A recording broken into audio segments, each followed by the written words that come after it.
Hey there, West Michigan. Thanks for watching 13 Plus. I'm meteorologist Michael Behrens. It was a very nice day today across West Michigan, especially as we worked our way into the evening and the sunshine came back out, as well as the humidity levels dropping. This picture here from Bill on the Muskegon River shows the clouds clearing on out of here this afternoon and that beautiful weather rolling in behind it. We're going to see more gorgeous weather as we head toward tomorrow. Of course, if you have a weather photo, we always love to show it to you here at 13 on your side. You can send it to me on social media. Meteorologist Michael Behrens on Facebook and at Mike Behrens WX on Twitter and on Instagram. When it came to the temperature today, hit a about average high of 82 in Grand Rapids, 83 Ionia, 82 Muskegon, and 84 in Kalamazoo. That is the fourth bullseye in a row for the forecast. Told you 82, hit 82, brings the accuracy streak to 9 days in a row with just 3 misses in the last month of forecasting. Tomorrow, you should look for temperatures that'll be about the same as today. That's why 13 weather balls lit up in green, as no real change is foreseen. The 13 Weather Ball is sponsored by LaFontaine Lincoln Grand Rapids. And those temperatures tonight will be cooling off a bit more than we've seen in recent nights because the dew points are finally falling across West Michigan. We're watching dew point temperatures drop into the low and mid 50s as we work our way toward 10 o'clock. That means temperatures will be able to drop down into the lower portion of the 60s, possibly even a few spots that'll make it into the 50s as we head through tonight. The good news is if you don't like the humidity, it's going to stay out of the forecast for at least a couple of days. Lower levels of humidity through Saturday before we start to get a little bit more humid heading toward next week, but it doesn't last too long as more showers and storms will become possible by next Tuesday and Wednesday. The next 48 hours, though, looking pretty good as we head through tonight. Mostly clear skies, less humid, 56 the temperature overnight in Grand Rapids. Friday, mostly sunny with great weather around, low humidity. Great day to be outside, temperature to 81. Saturday does have a thunderstorm chance, mostly south of 96. We're going to keep a close eye on that thunderstorm chance. It's not looking like anything widespread at the moment, but there are some ingredients at play that could change that throughout the next 24 hours. We'll, of course, refine that forecast for you as we get closer to Saturday. The radar out there as of about 10 o'clock was pretty quiet in West Michigan. The rain had pushed off toward the east and the clear skies over Wisconsin were moving in.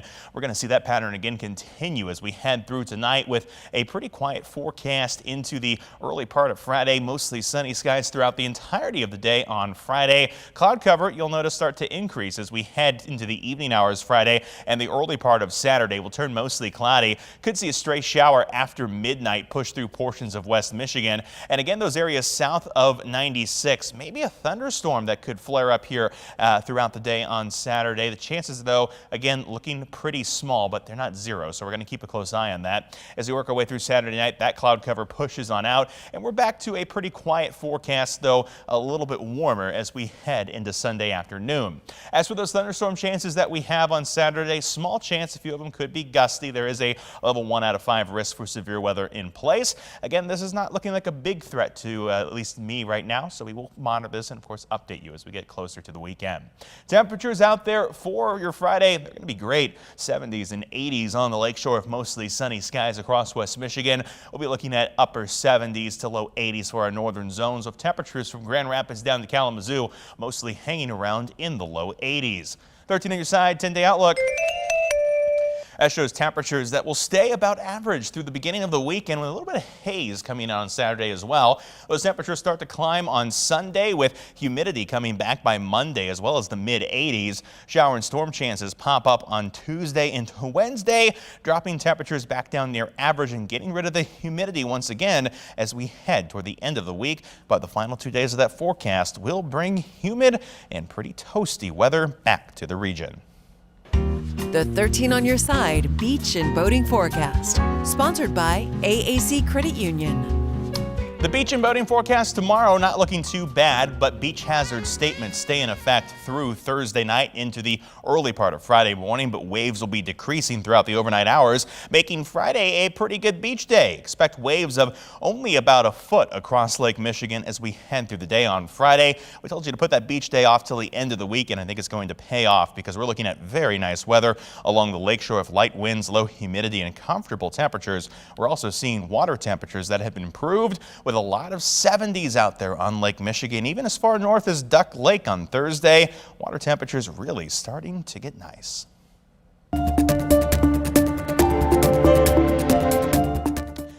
And speaking of the water, tonight a health alert to pass along. Officials in Ottawa County are asking people not to swim at North Beach Park. That's because of high levels of bacteria. Elevated levels of E. coli were detected at North Beach Park this week, leading to a no contact advisory, according to the health department. It could be in connection to ongoing dredging operations nearby. The advisory will be lifted when water samples show acceptable water quality. And also tonight, another alert around potentially fatal mosquito-borne illnesses that have been detected in West Michigan. Eastern equine encephalitis, or triple E, was found in mosquitoes in Berry County. Another case was recently discovered in Bay County on the east side of the state. It's important to note, though, that at this time, no animals or people have contracted triple E this year.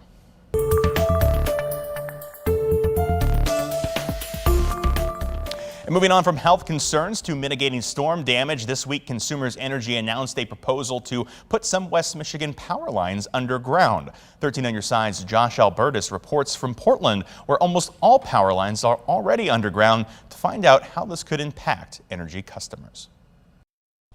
Consumers says they hope this plan will help to test how well these underground lines can deal with weather-related and accident-related outages. The city manager here in Portland saying those underground lines here are doing just that.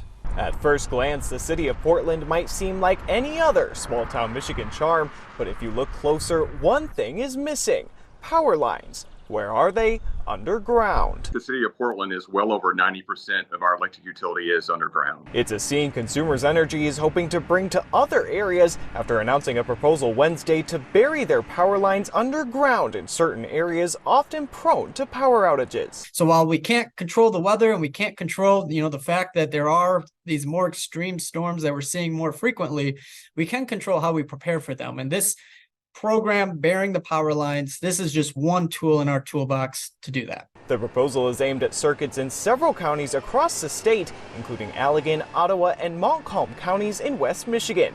Portland's own independent electric utility has been able to put most lines underground with the help of an income tax stretching back decades. Portland City Manager Tut Gorman said having most lines underground has had a more than positive outcome. I don't want to basically brag about our city, but everyone around us, when there's an ice storm, when there's a windstorm, we're always sitting strong. And so, things do happen, but our reliability is extremely good. Pachoric said the cost would come through the Michigan Public Service Commission's regular rate approval process. Gorman saying the cost is worth it. And I think some of the larger organizations in the industry, such as consumers, are finally understanding that cost up front is worth everything in the end. So it really does produce a lot of fruit and beneficial in the long run.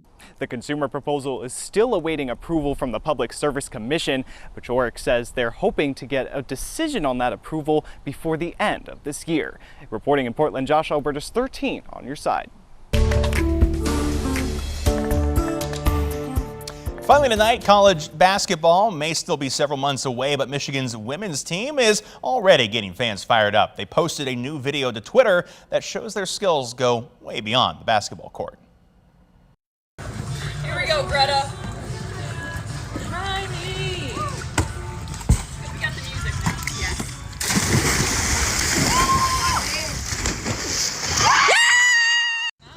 And that is an absolutely amazing video. Each pass was choreographed to perfection, ending with an amazing dunk in the pool. 8 players touched the ball, including East Grand Rapids hoop star Macy Brown. She's the one you see coming down the slide. These poolside tricks are becoming a holiday tradition for the Wolverines. They pulled off a similar feat last year. We can't wait to see what they come up with for next year. We can't wait to see what you come up with this weekend either. The weather's going to be great to get out into the pool. And if you take any weather photos, you can feel free to share them with us here at 13 on your side.